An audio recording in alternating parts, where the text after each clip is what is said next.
My father, a retired cop, often held back tales from his beat.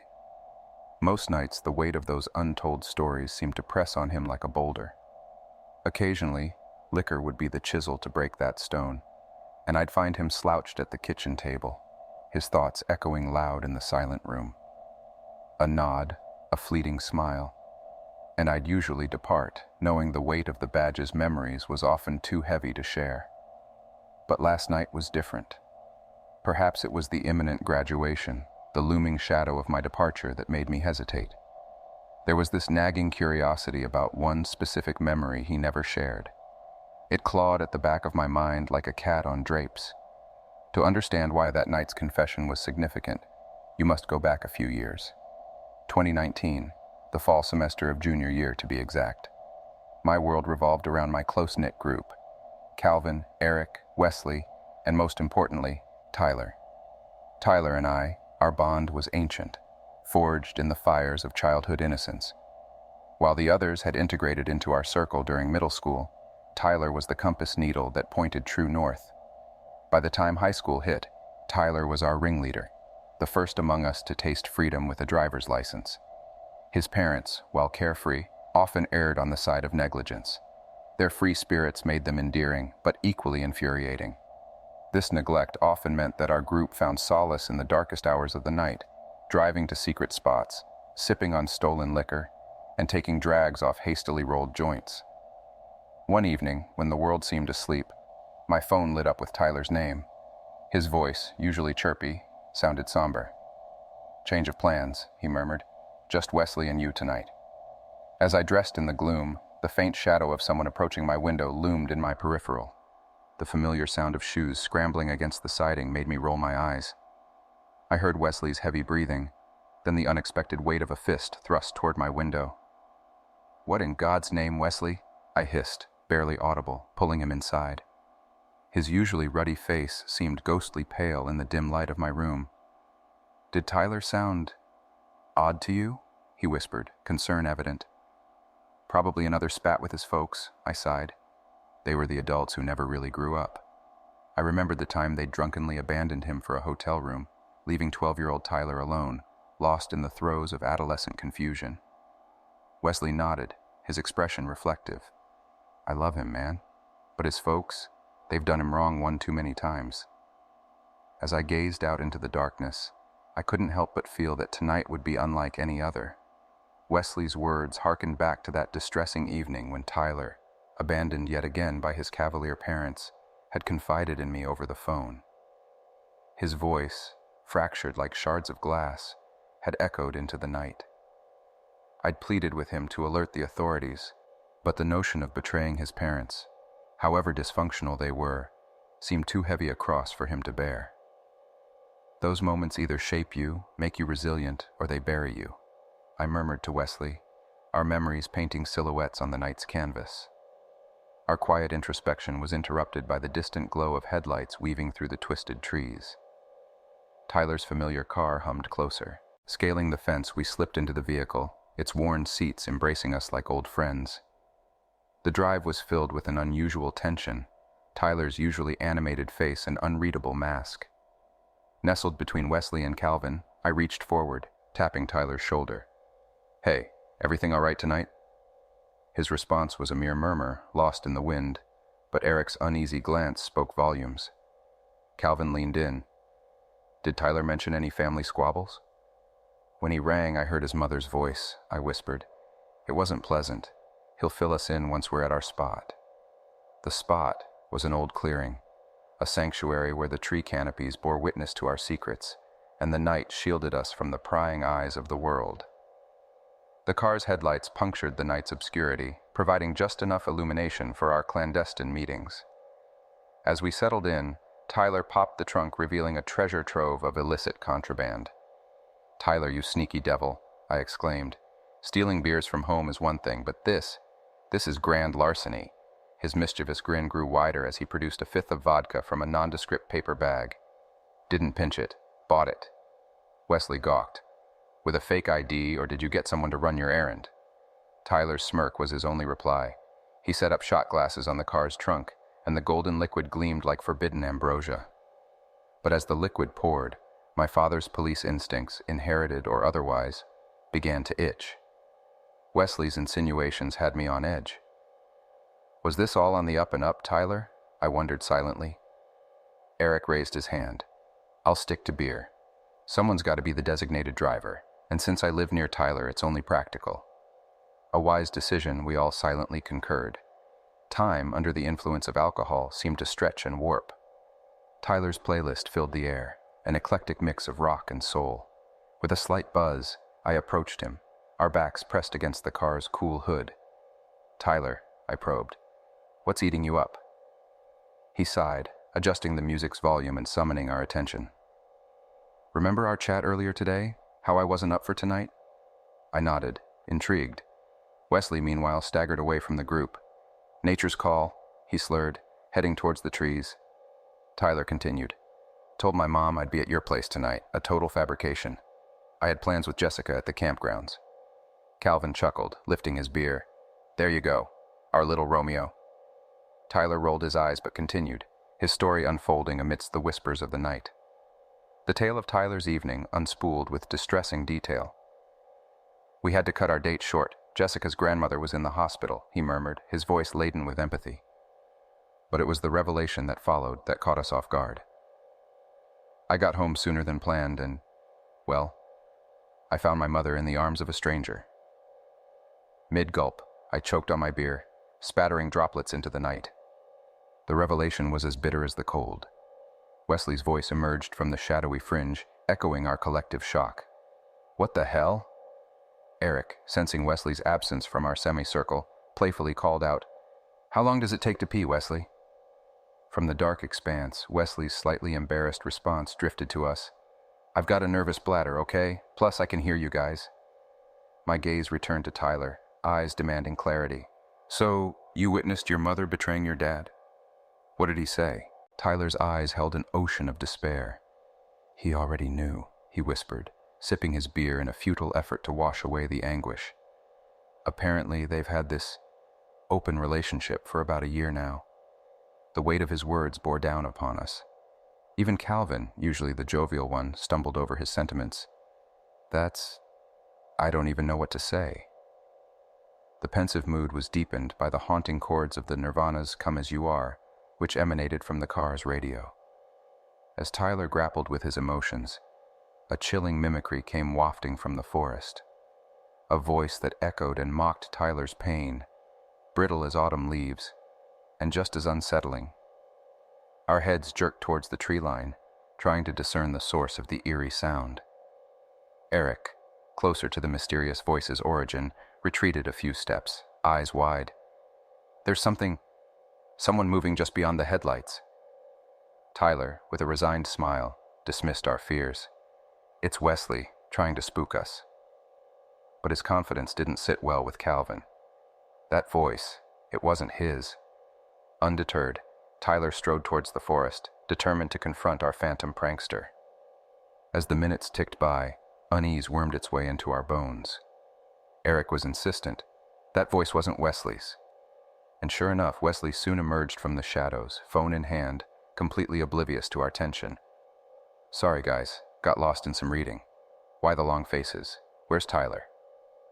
Before we could fill him in, a ghastly sound, eerily similar to labored breathing, punctured the night. It crescendoed to an almost frantic pace before being brutally cut short with a violent thud. The muffled sounds of movement, like something or someone being dragged, receded into the distance.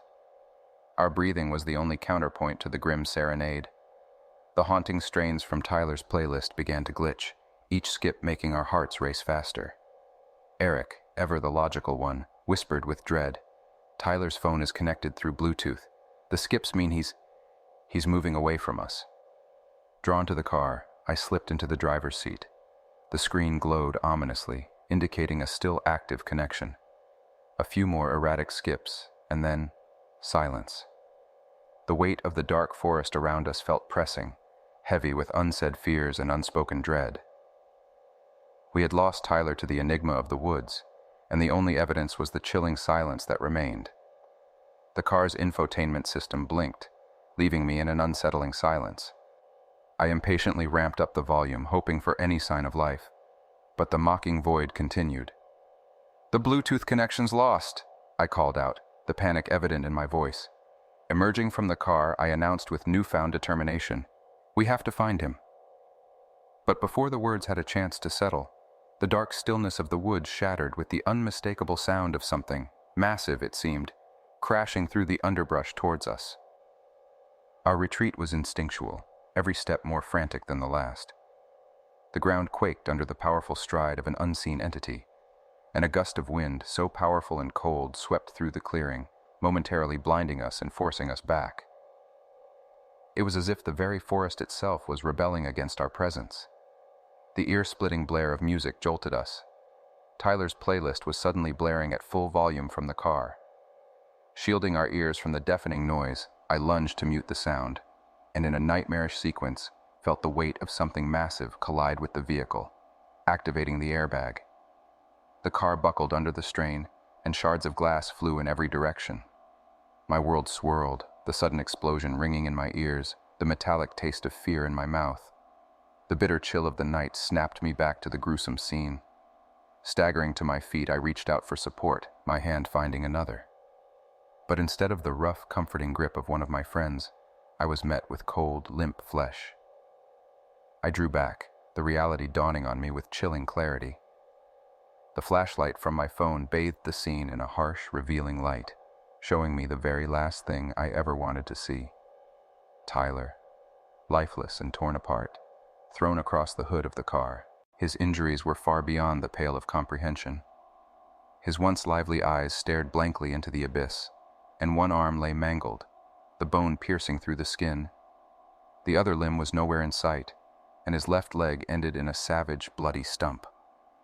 But what truly sent shivers down my spine was the calculated brutality of the deep cut across his throat. It was not the wild work of an animal. This was methodical.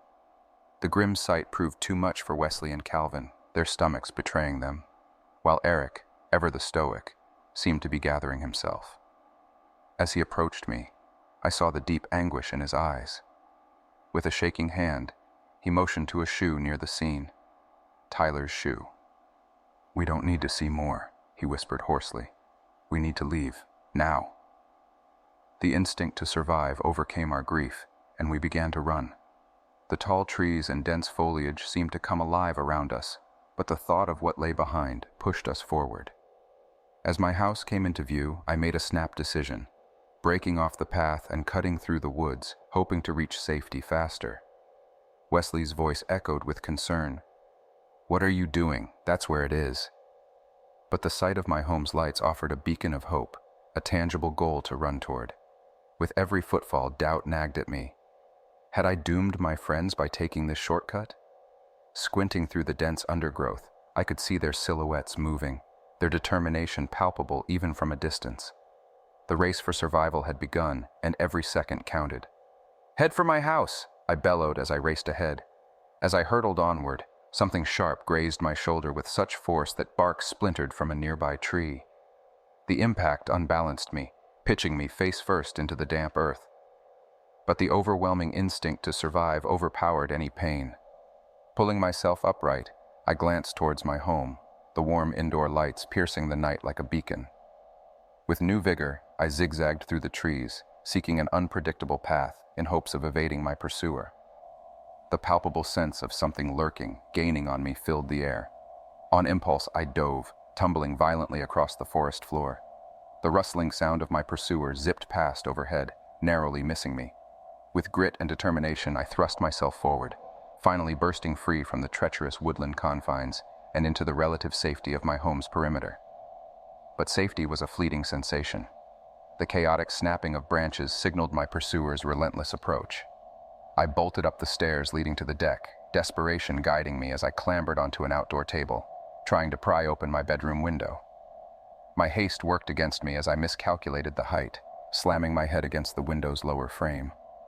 Stars danced before my eyes as I wrestled with the window, finally tumbling inside with such momentum that my foot snagged on the curtain, tearing it down with me.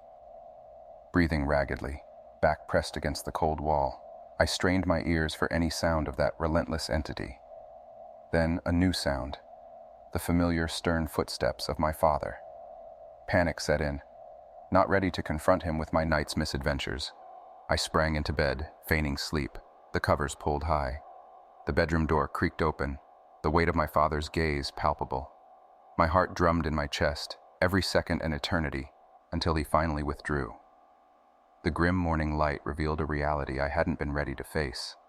An avalanche of messages awaited me, but my greatest relief came when Eric, Wesley, and Calvin confirmed they had made it home safely. The truth about Tyler's tragic fate trickled in with the sunrise. His ravaged remains had been discovered by an early morning hunter. The official story, a brutal bear attack, the details sanitized for the community's peace of mind. But the four of us, bound now by a traumatic secret, knew the truth. The liquor in the car linked back to a theft at a local store. That revelation, a last act of rebellion from Tyler, stung me more than I cared to admit. My once carefree days were now tinged with the weight of loss, a constant reminder of a friend gone too soon. The police had their story and the town accepted it, but in our hearts, we knew differently. The aftermath of that night had fractured our once inseparable group.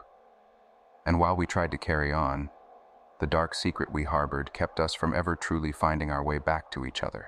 As for me, the woods that once were my refuge became a place of haunting dread. The police's ominous warnings about venturing alone did little to alleviate my fears. Even now, a glimpse of the dark, whispering trees from my window sends shivers down my spine, a perpetual reminder of the unspeakable horrors of that night. Our group may have physically survived, but the scars of that traumatic event forever altered the essence of who we were. A shroud of silence had always enveloped the dark events of that night, making it a topic I shied away from. But last night, sitting across from my father at our worn-out kitchen table, the ghost of that night returned. I could feel the tension in the room, the weight of unspoken memories bearing down on us both. He nursed a beer bottle, his grip betraying the anxiety that mirrored my own. Suddenly he rose, the scrape of his chair breaking the silence. He went to the refrigerator, fetching 2 more bottles, discarding his empty one with a clatter that felt louder than it should. Popping open the beers, he slid one towards me, the amber liquid reflecting the dim room light. "Tyler," he began, taking a deliberate swig, his gaze never leaving mine. "I've known about your little escapades, sneaking out at night. As long as you kept up with school and stayed out of serious trouble, I saw no harm." He paused, a heavy sigh escaping him. "I just wanted you to have some semblance of freedom without going off the rails. But the night Tyler died, I know you were there." I choked on my beer, my eyes darting to meet his, searching for some sign of jest or anger. "How did you?" He took another gulp, steadying himself. "That night, there was a crash from your room. I figured you'd sneaked back home as usual. But what I heard next..." His voice wavered, eyes clouding with fear. "It was like something massive was running, not on the roof, but along the side of the house. I rushed to your room, expecting to see you in some mischief. But instead..." He paused, shuddering at the memory. "I saw it." A cold dread washed over me. It was inside with me? My voice trembled with a mix of disbelief and terror. He shook his head slowly, his face pale. "Not inside, but it clung to the exterior wall, its grotesque face pressed against your window pane." I thought I was looking at a distorted man, but as I observed, I saw wings arching behind it, and eyes, those glowing yellow orbs, locked onto mine. I was paralyzed by its malevolent stare. And then, the most chilling thing. As I stood frozen, it mimicked my stance, spreading its wings and mirroring my every move. The revelation sent a chill down my spine. What had been watching me that night? What did it want? And why did it choose to reveal itself to my father in such a manner? The past, it seemed, was not ready to let go, ensnaring us in a web of terror and unanswered questions.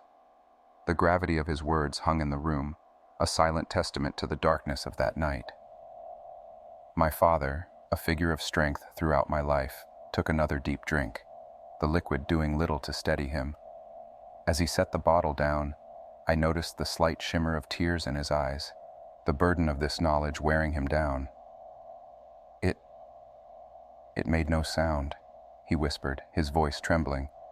It simply detached from the wall, hovering like some dark specter, not by flapping its wings, but with an eerie stillness. When I moved, it mirrored me perfectly. I could see the horror reflecting in his eyes as he recalled the night. "I saw you that night," I admitted in a hushed tone, taking a heavy sip of my beer. "I wondered why you lingered in the doorway for so long." A sigh escaped him, heavy and laden with pain. "I wish you hadn't known." His eyes locked onto mine, a newfound resolve forming within him. "I didn't leave until it was gone. The next day, instincts kicking in, I installed trail cameras around the property, only watched the footage once." He swallowed, the memory unsettling him. "It was enough." I leaned forward, anticipation gnawing at me. "What did you see?" "The camera by the creek caught something bizarre." His hands trembled as he recalled. "A man, naked, turned away from the lens. He moved oddly, as though rehearsing a dance, miming gestures like shaking hands. But then," he paused, a shudder running through him. "Its shoulder blades shifted, splitting open to reveal fleshy, grotesque wings. The footage, even in grayscale, showed a chilling metamorphosis. It became something monstrous and took flight. I never dared to check those cameras again." He took a moment, collecting himself. "Being a cop, I've seen horrors. But this was beyond comprehension. It seemed to be rehearsing, trying to understand us, mimic us." Finishing his beer, he looked at me, weariness evident in his gaze. "I'm sorry about Tyler, Samuel, but I'm grateful every day that it wasn't you. Perhaps I shouldn't have burdened you with this knowledge." With that, he stood, his form slowly retreating towards the stairs. Before disappearing, he cast one last glance my way. "Good night, Samuel. Remember, I love you." I remained, lost in thought, grappling with the revelations of the night. He had been holding on to this for so long, yet I wondered if the morning would bring regrets. A creeping sensation crawled up my spine. Was it still watching? I ascended to my room, pulling back the curtain for the first time in what felt like eons. The distant tree line stood under the glow of the moon, casting eerie shadows. Somewhere out there, was it watching, waiting, and perfecting its human facade? Could it already be among us, mimicking the face we see in our reflections? Or was it lurking in the wood's depth, practicing, ever ready for its next performance?